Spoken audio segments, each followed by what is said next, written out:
Welcome to the Stats on Stats Pod. Yeah. Hey Blake, how's it going? Hey, going pretty good today.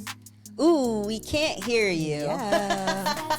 Really? He's on the mute thing. Oh, I haven't changed anything. Hi. Can you hear me? Is Hello? Wait, hi. Wait, okay, it's hi. I got the alphabet. I can do the name. alphabet. A little bit of We lost audio. yeah. Make sure you stick this in there too. We lost audio, guys. I think Blake's trying to punk us. He's gonna try to unmute you. I wasn't able to unmute there. I had no control over any of the. Nah. Yeah, nothing. Tears Can of you hear me? joy for being on the Stats on Stats podcast Now I'm today. upset that we can't hear Blake. He's saying a lot of good stuff Okay, right now. say it again. obviously. Check. Yeah. Okay, I didn't do it. We are good to go. He did something. Keep so. your hands up. All right. Hands up. All right, so insert banter here. Blake, how are you? I'm doing good today. How about you? It's a vibe. Thank you for asking. Yeah, good morning. Good morning, Blake. How you feeling? Good. Nice to see you, Rico. Yes, sir. Nice to see you. Nice hoodie. Thank you. Yeah. Happy Saturday. Okay, anyway, so you said you're going to some BMX races today. Are you a BMX rider? I am a BMX rider. I just got into BMX this year. I typically ride mountain bikes. We got our daughter into this beginners league program, which in your local city, check it out. If there's a track, they probably have one. She's 5 years old. She got into BMX racing and loves it. And what we found is it's a big family sport and community sport. So I got into it. My wife rides BMX, and even our 3-year-old rides a Strider bike on the track. So it's been a really been a good addition to our family. That's cool. I remember I was introduced to BMX through that one Disney movie. You know what I'm talking about? Do you know what I'm talking about? I don't know if I know they rode BMX bikes at Disney ET, movie. but I don't know a specific Disney movie. All right. Okay. Anyway, so do you know what's about to happen before we jump into the podcast? Yes, this is the 90s R&B section. Okay. Somebody read the one pager or maybe watched an episode the first 30 seconds. A couple. Did you study? Did you study? Did you study? You ready? I like 90s R&B. I know we talked about 90s hip hop. I know other people have mentioned that, but you are very passionate about 90s R&B, so that's what we're doing today. Fair enough. All right. So we're about to play That's My Jam. That's my jam. 90s R&B edition. Yes.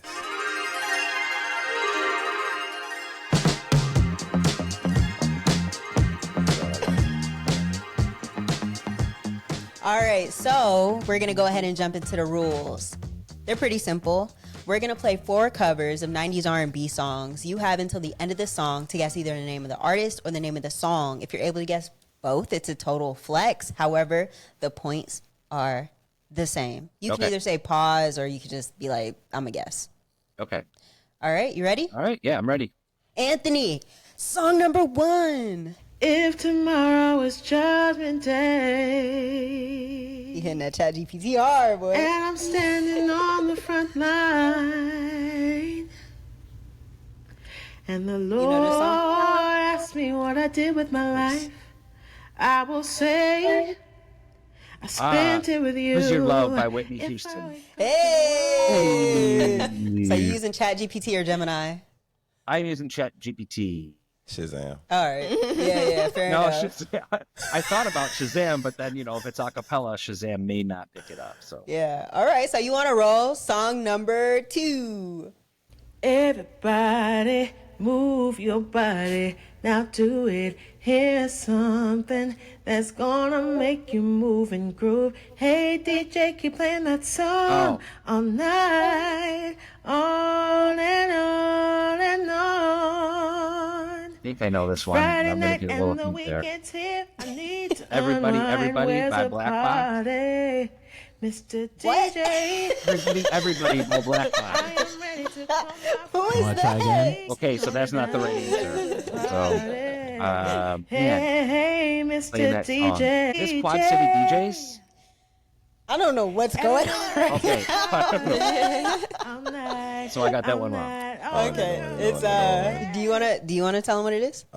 Okay, you don't know. It's Hey Mr. DJ by somebody whose name starts with a Z. Is it Zane? Yeah, I Same. can't That's a think of DJ. names, so. Okay. Yeah. And that was in the lyrics, and I recognized that, but I couldn't pick the artist. I just wanted to say on and on and on and on. That's all I wanted to do. Yeah. Are you gonna do the buzzer? Okay, cool. All right, song number 3. For you, I'd give a lifetime of stability. Anything you want of me. Nothing is impossible for you. There are no words or ways to show my love. That sounds for like all the thoughts I'm thinking of. 'Cause this life is no good alone. She's singing for Yes, she real. is. Since Mm, we've shit. become For You, I Will one, by Monica. I've made a change. See, this is why you can always go by what? Yeah, Should he be guessing the original artist or the whoever's doing the cover? No, it's the original artist. We do Okay. covers because copyright. Right. Gotcha. Okay. Yeah, I'm gonna give you one more guess. Yeah, it's definitely not It mine. does get to. I give you a hint. Can I hear It's a just guy. can I hear just the hook of it one more time? It's a guy, bro. We don't do that. Okay. All right. It's got me. okay. It's For You by Kenny Lattimore. Yeah. Okay. It's okay. Yeah. So far, you've got one, so you're already better than like 75%. So you good. I saw you it. good. Yeah. All right, Done we for got sure. one more. Song Right. number 4. Okay. Have you ever loved someone so much you thought you'd die? Giving so much of yourself, it seems the only way. Tell me what you want and I will give it to you. 'Cause you are my love. Do you ever this Toni Braxton? dream of candy? I'm gonna get you. Get one word. Listen to the. raindrops? Listen. You're the same, my candy rain. it right there. No hint. No. I want to give him a hint. I want to give him a hint. Give him a hint. Within the lyrics, you heard the title. Yeah. So think. Candyman? Okay, the first word was right. Close, So close. precipitation. Rain? Yes. Yeah. Okay. All right, we'll give him two out of 4, 50%. All right, You good? all right. You good? You good? All right, let's go ahead and jump into the show. So if it's your first time, welcome. If you already know the vibes, welcome back. I'm Jordan, aka Jay, aka the Chosen One, aka Big Stepper, and I am here with 2 co-hosts today. Do you want to start it off? Yeah, I'm Tiffany B. As always, we're excited that you're here for an episode of the Stats on Stats podcast. And let's go ahead and. I'm Rico Randall, one of the hosts from Dem Tech Folks, as a guest host on the show. And I'm excited to be here. I'm sorry I wasn't, doing my little dance, but it's hard to two-step while you're sitting down, if you feel me. Anyways, That's all I got. Okay. I got zapped. all right. I'm gonna defer to her. All right. Well, Blake, again, we're super excited that you're here with us for this episode. I guess we're going to start off with a little bit of an intro to you. So we just want you to let everybody know who you are, where you're from, and what it is that you do. Yeah, so my name is Blake Regan. I live in Illinois, outside in the Chicago suburbs. And currently, I work in cybersecurity, specifically incident response and digital forensics. And I've been in the industry for about 14 years, and specifically doing incident response for the last 5 years. Before that, I did systems administration and started out in the help desk, which I recommend, which is got a lot of great stories from the help desk, but that's where I came from. I'm from Illinois as well. Is it cold there already? It's about 45 this morning, 45 degrees. So, Rico said it's cold. Yeah. I remember growing up, like, if we would go outside, walk around with the trick-or-treaters, because we really didn't trick-or-treat like that, but, like, walk around with the trick-or-treaters, we'd already be, like, winter coat. Yeah. So we had Halloween just the other day, and I wore this sweatshirt, jacket, a light jacket, and gloves to stay warm because it was really windy. 15-mile-an-hour winds, 45 degrees, 15-mile-an-hour wind. So That's rough. rough. So, it sounds like just based on your introduction, you've been in like the tech, you've been through it, right? You've been through like a lot of the tech space already. So, what made you decide to go with cybersecurity? I actually started out of high school. College was not for me. I was not ready for, I was not really employable. I wasn't ready for, go study things. So I got into the building trades, and it was a family business. My father had a home building company. My uncle had a professional interior painting company. So I figured, hey, like they can do it. I can learn this and go into this. And so I did that for a long time and had some lessons learned, but eventually had my own business doing remodeling and carpentry. But then in around 2008, the economy really took a turn for people doing real estate, and it was hard for me to find work. So I um, saw those ITT tech commercials on TV and said, hey, I can go get a college degree. And I got into the program. It was cybersecurity, which fascinated me. I'd always been good with computers, but really, understanding how systems work, how I like to take things apart, understand how they work and put them back together. So that drew me into the systems administration side. I didn't start out saying, hey, I want to do incident response, or I want to do digital forensics, or I liked technology and I needed to do something different. So that's what drew me in.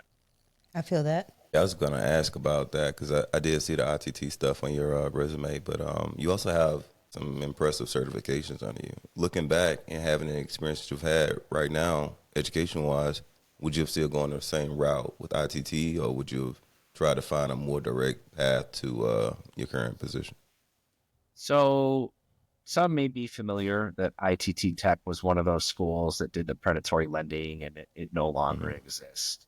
I was fortunate enough to have some really good instructors at the school, and really say it's what you make of it. I had a couple people that were taking classes with that we stuck together and we wanted to learn, and we put in that extra effort. If I went to go step back into this, I probably, with the resources and things that are available today with training, a lot of these free training resources, companies are taking down these paywalls, kind of focusing on making knowledgeable accessible for everybody. I probably would have taken the route of taking advantage of those opportunities, learning those skills to just get a base certification. Now, it's not always so essential to have those, but it definitely does help. But I think for me, the college experience, what that helped me was learn how to work professionally. I didn't have those skills.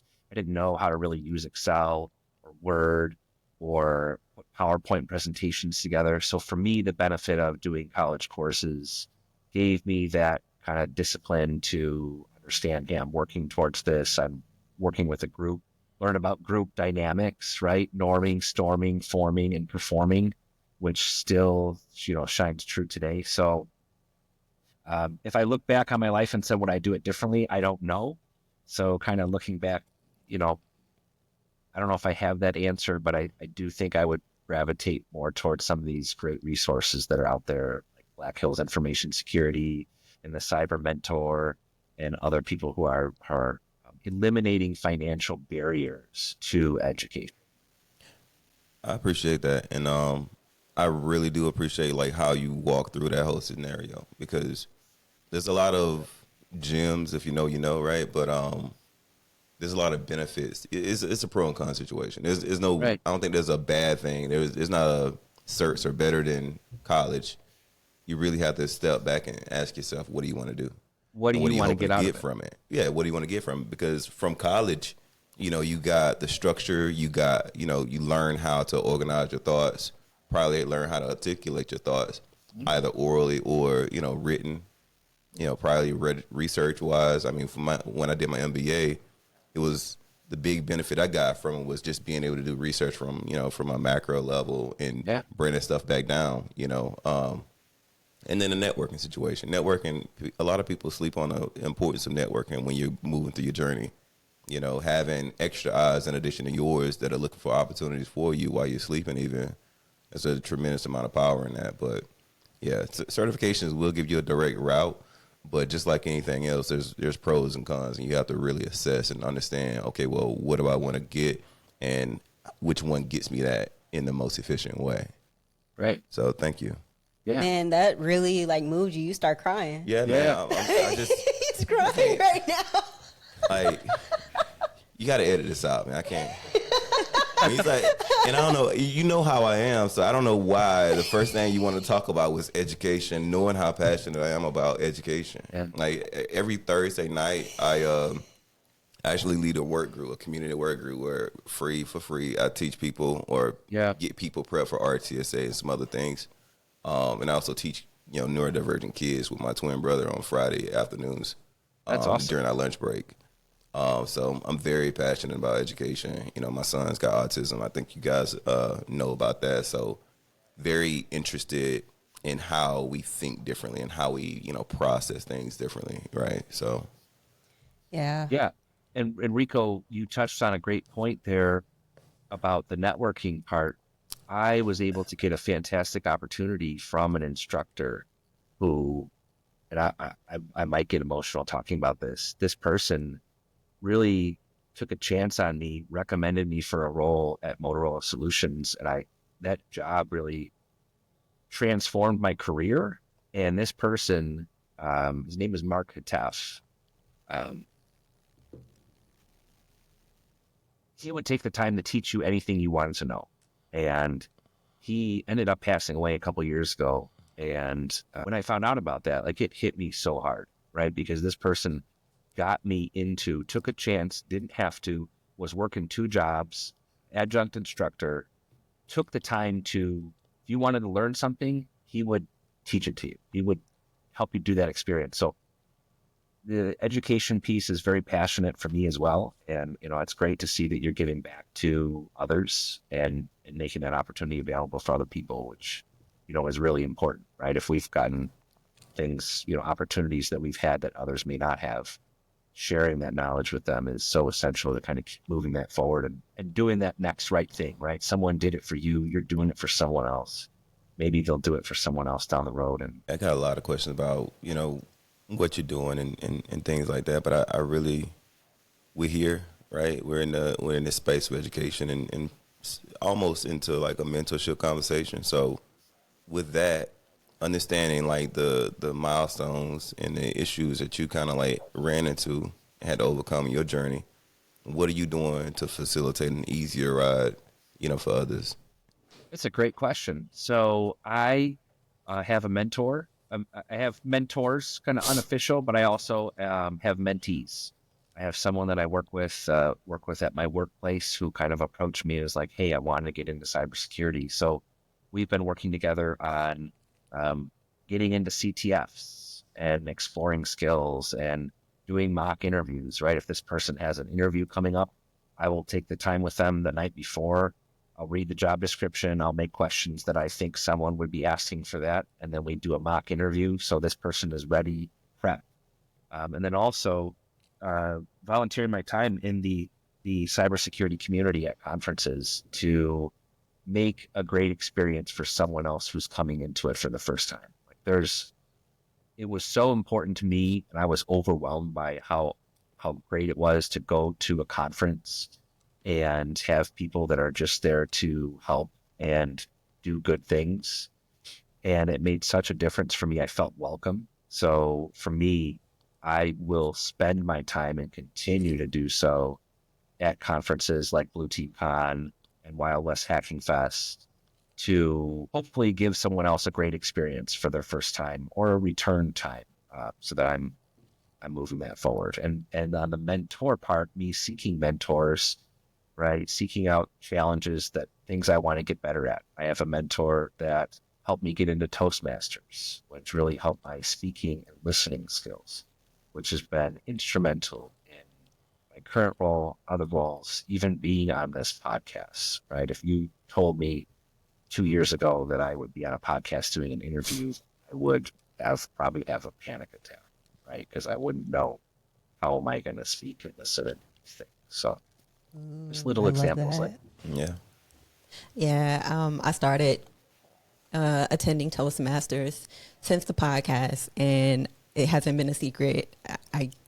Can't say I completely have panic attacks when I come here, but I'm always pretty anxious when I get up here. So it's good to like. What do you feel like for you was the best part of Toastmasters? For me, right now, it's kind of being in a space where I feel safe. Yeah. To like have those anxiety attacks or have those moments where, you know, I'm not particularly sure what direction to go, and just, you know, still having that encouragement and getting guidance from the team. Like, how do you feel like it helped you? So same thing, right? I was giving presentations during the pandemic. I was trying to grow myself. Okay, I'm going to sign up to do a webinar, teach, you know, someone can learn something from me. And I watched a couple of them, and I was counting, you know, now I know to count the ahs and the ums. And I was like, wow, I'd like to get better. Not, hey, I'm not good. Hey, I see this person speaking and I really learned something. Or when they talk, I pay attention. And so for me with Toastmasters, what's really helped me was people signing me up for roles where I had to listen to others and take notes. That helped me to be able to listen while others are talking, gather my thoughts, be able to come back in a conversation, bring up a point that Rico said or that Jay said, and bring it into what I'm talking about now.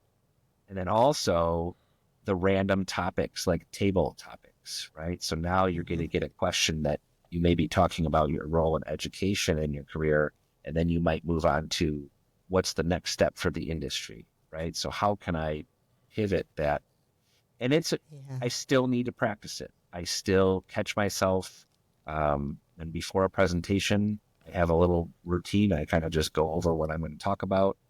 I will talk about it in the car. I did an interview this week at work with an FBI agent and one of my coworkers. It was like a company event. And I practiced the things that I was going to say in the car on the way there so I could get through all the stumbling points and things that I, you know, would be self-conscious about. And then I showed up and did the thing and it went well. So I'm actually going to shift the conversation because for season 2, we decided we were going to be a little more organized. Oh, hold up. I got questions about stuff, about things. I should have read them before I had said that. All right. So you're in cybersecurity. How do you stay ahead of the constantly evolving cyber threats out there? So that's a great question. So I don't know if I'll ever stay ahead, but I do feel confident enough that I can stay somewhat current. And for me, I like to use the DFIR report. I also like to selectively use X for information because while it may have its issues as a platform, there are still a lot of good information out there. Also, just watching the news and looking for things that are popping up in the news. I like bleeping computer. I know that sounds like a silly. I believe they're objective in what they report, and a lot of times they'll get stories out early where it gives me a heads up where I can then go and do my own research on that, or just be aware and informed. Who do you follow on X? Oh wow, I've got a bunch of different ones. A couple reporters that I follow. I do like to. I mean, I can look and see. I don't really remember all the time. Okay, well, we'll put that in the comment section. Okay. Your top people that Sure. you follow. Oh, okay, hold on. Oh. I got questions, baby. Hold on. Everybody look at me. So you said you work in digital forensics and incident response, correct? Yes. All right. So what's a typical day like for you in your current role? And are there any routines that you kind of swear by to be successful? So that's a great question. As far as the typical day, I usually don't have a typical day. They're all different. There are some that are quiet. There are some that are really busy. I might have a request to review a project that somebody is doing to get my input on that as far as security risks or concerns that I have. Preparation is a big part of incident response. So a lot of the work that I do is to prepare for the next incident. Maybe it's working on updating out-of-band communication plan or working on documenting processes. A lot of what I find helpful in incident response is when you go out and you work an incident or you do something new or you have to find out a new process to work with other teams, after the fact, go ahead and document that. Start keeping record of that. And as you start doing it more often, now you're not reinventing the wheel every time something similar happens. So documenting that process there. And as far as the difference between technology and administrative work, I think there's a fair balance there. I may have weeks where all I'm doing is technical work, and then I may have weeks where I'm doing admin work, like updating incidents or creating documentation, things like that. It's a good question. I have a bad question. You got a worse Go question? ahead. So I like to see people when they move from one industry to another industry, right? And you were in doing the carpentry, doing that stuff. What experience did you gain in that industry? Take some of that experience, and then I want you to massage it and make it fit Sure. into tech, because a lot of people have trouble recycling experience from other industries, but it's pretty easy, right? Can you do that real quick? Yeah. So the biggest thing that I learned from my time in carpentry was project management, time management, parallel tasks, serial tasks, right? A great example, being an interior painter. You show up to do a painting job, you've got to repaint some walls, you've got to repaint some base, you've got to do some prep work, you've got to do some drywall work. Each of these tasks take different amount of time. Some of these tasks need to start before others, right? So in incident response, a big part of it is being able to see somewhat of the bigger picture based on information that you have at the time, coming up with a plan, understanding which task can I do now, which tasks do I have to wait to do, which tasks can I have other people help me with, like other trades in the job site, right? We don't have to do it all. And then also, how can I adapt when one of these tasks is taking longer than the other? One of these tasks didn't go the way that we thought it would. So the biggest thing that I brought forward from construction was that time management and that project management skill set. I like to refer to incident response as surprise project management, because now if you've got this problem, you've got to understand all the different facets of it, identify tasks, action items, action owners, and then also what I've evolved doing is being able to document all of that and communicate that to leadership, what's going on, keeping people informed. As long as they know what's going on, that you've got it handled, that is a big part of that covering that unknown for them. I'm over here thinking about my incidents, right? So here we go. You get a call on your on-call. I don't know if you guys have on-call 24-hour services where you get pinged and it's, hey, we have an incident right now. So you receive that alert. It's 7 p.m. Somebody's already handling an incident, but they realize, oh, I think this is a security thing. And they pass it over to you.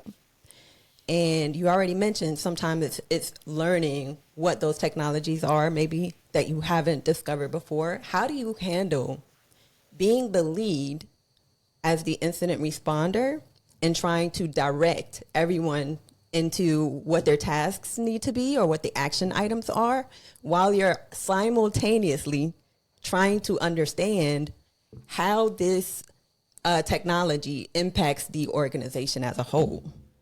Yeah, that's a great question. And that is a big part of the skill set that I've developed over the last couple of years, is identifying the business impact, right? And so one way that I help myself and others with that is I develop relationships with other teams that I'll be working with ahead of time. I take the time to understand what their workflows are. If I need to engage them, how do I do that? Right? Is it a ticket? Is it a this? Is it that? Do they have do they have a schedule of their on-call? Like, can I go look at this and understand who's the right person to contact at 1:15 in the morning? A lot of times with incidents, I'll get pulled into some of the work has already been done. So I first do the seek to understand. What have we done so far? How is that going? Is this complete? Are there action items? Then kind of look at the bigger picture and see if we can reevaluate that. I find it very helpful to ask others for their opinion. A lot of times people will say, oh, it's incident response. You're in charge. Tell me what to do. How about we do this together? How about you tell me what you think we should be doing? Let's align on the problem. Let's align on what we can do right now.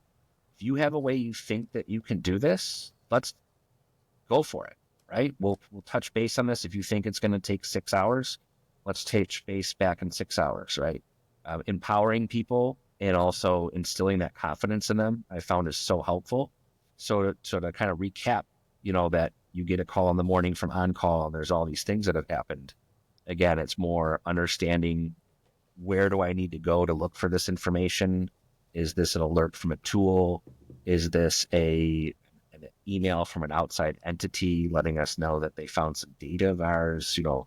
Kind of understanding how do I need to get that information? And then based on that, what's those next steps, right? And it does start with, I really find it helpful to have a process where you can kind of show the higher level to people. They kind of understand what's coming next.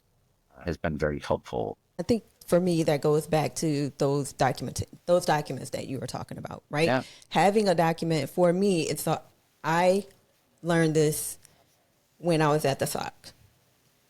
There are various types of incidents that you will respond to, right? So whether it is a denial of service, lost all your resources, whether it is an unauthorized access. So somebody's on a device that shouldn't be there, whether it's malware and it's running rampant through your organization, it helps to build or to have documentation in place that says these are the items that must occur. Yes. From the moment that the incident is reported through to the moment of your lessons learned at the end, right? And so being able to have, I feel like that guide there helps not just you as an incident responder, or an incident commander, but it helps the teams when you are trying to give out action items to say, hey, I need some assistance with this. Well, I'm kind of new. I don't know where to go.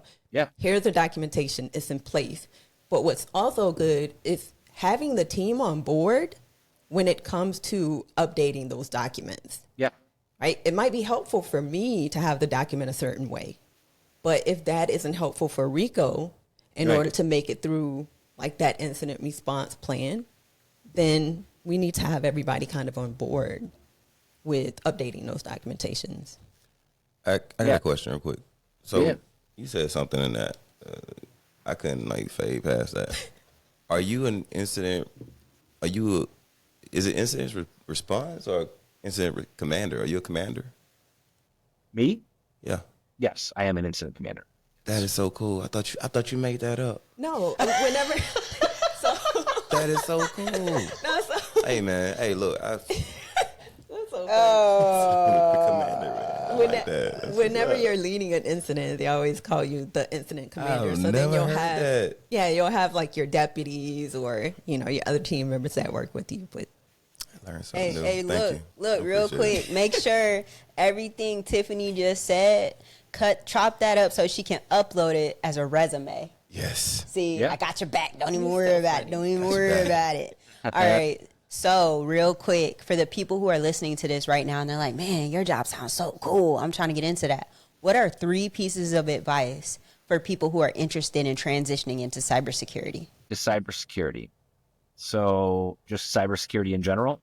Yeah, just cybersecurity in general. I would say to an open mind, right? If you're coming into the role thinking it's going to be one way, you might be disappointed when it is another, right? Because there is no straight path to get here, and there is no straight path once you're here of where you go.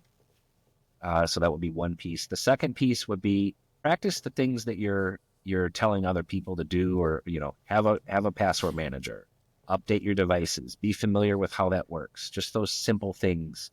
Have MFA, be able to, if you can tell your family members how to do these things, that can kind of help you develop some of those skills. I know that's kind of a small example there, but just being confident with technologies and being able to teach someone else. Like if you can walk your uncle through setting up MFA on his Google account over the phone, those are good skills to start with. And then number 3, I would say take advantage of any and all free learning resources out there. If you have something, when you come into cybersecurity, there are so many different areas that you can go to, and it may seem overwhelming at first. Try doing a couple of different training videos or resources out there about different things.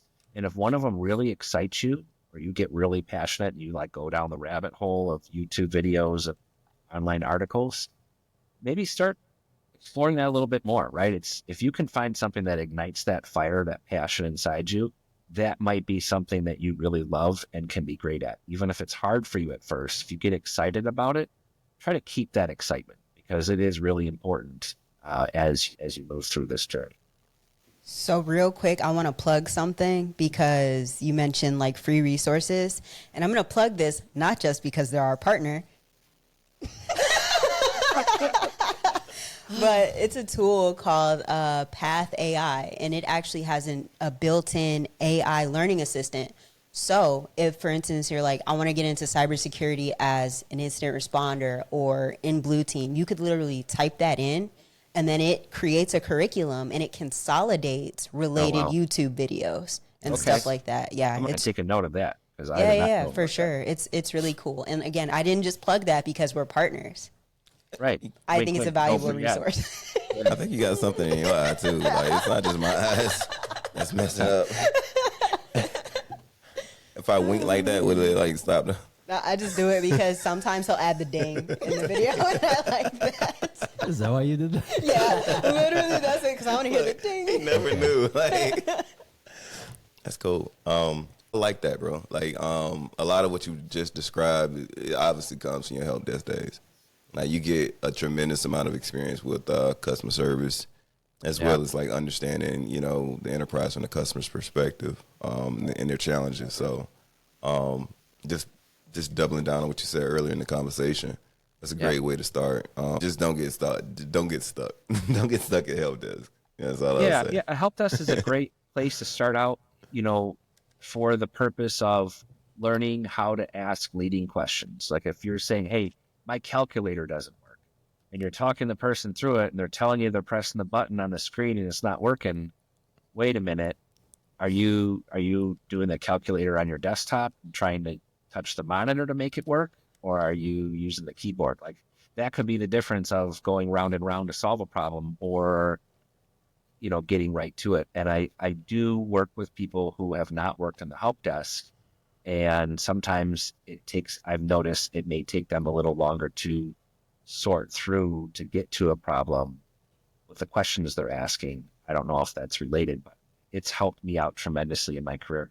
Also, there's going to be people that just don't treat you well in the help desk, and that's unfortunate. However, it can be beneficial to learn how to work through that, as that is a big part of your professional career is your conduct and how you handle yourself despite the situation. Yeah. It's crazy how many times I've been in an interview and they've asked me how I deal with issues with unreasonable customers or challenging customers or things like that. So very important stuff. Blake, you've been involved with coordinating Blue Team Con. Could you talk to us a little bit about Blue Team Con and what inspired you to be a part of that? Yeah. So Blue Team Con is it is the first cybersecurity conference that is focused on defenders. A lot of times you'll see, you got Black Hat and DEF CON and it's hacker culture, which is awesome. But when you're trying to get into the industry and maybe you want to focus on defense, it's hard to find those opportunities. So I got involved with Blue Team Con. One of the founders, Frank McGovern, he and I went to school together. So we've known each other for probably 14 years. We worked a lot together in school on projects, so we had a good working relationship. And I saw that Frank was doing Blue Team Con. I was like, well, what is this about? So I went to the conference. I volunteered. I said I want to get more involved with this. And part of that is the helping out at conferences, giving back. It's a Chicago conference, which is partial to me since I live outside of Chicago. And then also, it's cool to support a friend who's doing something and help them be successful. So what I do at Blue Team Con, I ended up gravitating towards working with sponsors to help get sponsorship for the conference, but also to spread awareness, right? We got this year, Stats on Stats sponsored us, which was awesome. One of our bronze sponsors. And, it's cool. The benefit from that was, I didn't know Tiffany and Jay, but when they contacted us and said, hey, we want to sponsor, I said, hey, here's this cool podcast. And I started listening to it and I was like, oh, this is pretty cool. And then I was like, hey, can I come on this podcast? So the conference is doing well. This is going to be our 4th year coming up in 2025. We've grown. It's really cool to see this grow. And it's really focused on defenders and also people who are new to the industry. So the feedback that we've gotten in my experience is that the attendees are very positive. There's no egos. Everyone is approachable. You can talk to anybody there. And a lot of the talks are focused on governance, risk, and compliance, defensive techniques, professional skill sets. So it's really cool to see the variety and the support from the community with Blue Team. So we got a rapid fire real quick. So get to it. Rapid fire. We got places to be. Can you share any memorable moments from Blue Team Con or successes that are quite memorable for you? Yeah, so Blue Team Con, one of the cool things that I saw was I get to see is people doing their first talk a lot of time at a conference. Blue Team Con focuses on new speakers. So in their CFP, they will choose people who have not spoken at conferences before to give them that opportunity. I gave my first in-person talk at Blue Team Con. So for me, that'll always be memorable. And, there's been many other experiences, but the new speakers is really cool. All right, great. And what's next for Blue Team Con? So Blue Team Con, what's next for us? We are growing, and we are we've been at the Fairmont in Chicago. We may outgrow this space soon, but something that we're trying to do is look into ways to maybe be a hybrid conference. There's some challenges in Chicago to do that based on production costs and things like that. But making that conference be available to a wider audience. Okay. Cool. I'm going to defer to Rico because we've got time for like 2 more questions because my man's got a BMX race to go to. Got a BMX race to go to. What else do you do when you're not teching it? It's a fantastic question. And I have been thinking about that a lot this year, doing things that bring me joy and trying to focus only on those things. The past couple of years, I really worked hard on technical skills, challenges outside of work. And what I found myself doing was getting burnt out because I was doing this at work and then I was doing it outside of work. And so this year specifically, I've moved a little bit away from that and been doing things, spending time with my family, but something that really helps soothe me and allows me to decompress is working on bicycles, upgrading parts, working on them, riding the bikes. I had a couple bike crashes this year. That's not relaxing, but kind of pushing my boundaries with the sport, with mountain biking and with BMX. When I ride a bike, I can't really think about anything else. I've got to think about where I'm going, what am I doing, where are my hands in the bike, where are the bars, pedals. So that's been really helpful for me when things get stressful. I can go out for a ride and clear my mind. All right, last question I have. I need 2 books from you. One for a person hoping to follow your footsteps in incident response, right? Okay. Technically based, and then another one for a mindset, like personal development. Okay, so something for incident response: The Cuckoo's Egg by Cliff Stoll. That is a good incident response book. It is based on the Morris worm back in the day, and it is really cool to read and learn, kind of follow along. They're doing the scientific method to trap this hacker in their systems. So that's really cool. Something for personal growth. So I'll share this. a book that my wife and I, we're involved in the children's ministry at our church. And there is a book called It's Personal. It's based on the Orange Theory curriculum for children's ministry. What I learned from this book, though, was really the importance of connecting with people, learning their name, learning what's important to them. And it's helped me out in my career just from meeting new individuals. And, the information security community is very small. So you will see people again. And when you see someone that maybe you saw 6 months ago and you remember their name and you remember what they were working on and talking about, you see them light up and how important that is to them. And, if we can do a little more of that in this world, I think, we'll be okay. So might be it's called It's Personal. Short book. That's cool. That was a risky question, gang. Because, what if he was like, I don't read? Yeah. That would have been. Why do I have so many books over here that I don't do that. What's reading? All right. So. All right. That seems like it's the signal that we're closing everything out. So, Jordan, would you like to say thank you? Oh, yeah. I always be forgetting that. So thank you so much for taking the time to talk to us. We know time is currency, so we really do hope you feel yours was well spent. Like, endless gratitude, truly. Yeah, you're welcome. Thank you for having me on the show. I really appreciate it. Absolutely. It was a pleasure meeting you. I'm definitely going to connect with you on LinkedIn. And Okay. Yeah, definitely. I wanted to get to see him teach us something in a minute. Oh wait, can you do it though? So them tech folks, do you want to go ahead and explain it? Oh, I'm sorry, my bad. Ooh, I'm rude. Don't get in trouble. Yeah, we have them tech folks here as a guest, and something they do on their show is they always ask somebody to Lightning teach them lessons. something. Lightning lessons. Yeah. Cue the lightning, Anthony. They have somebody teach them something in how many minutes? 1 minute. So, is there anything?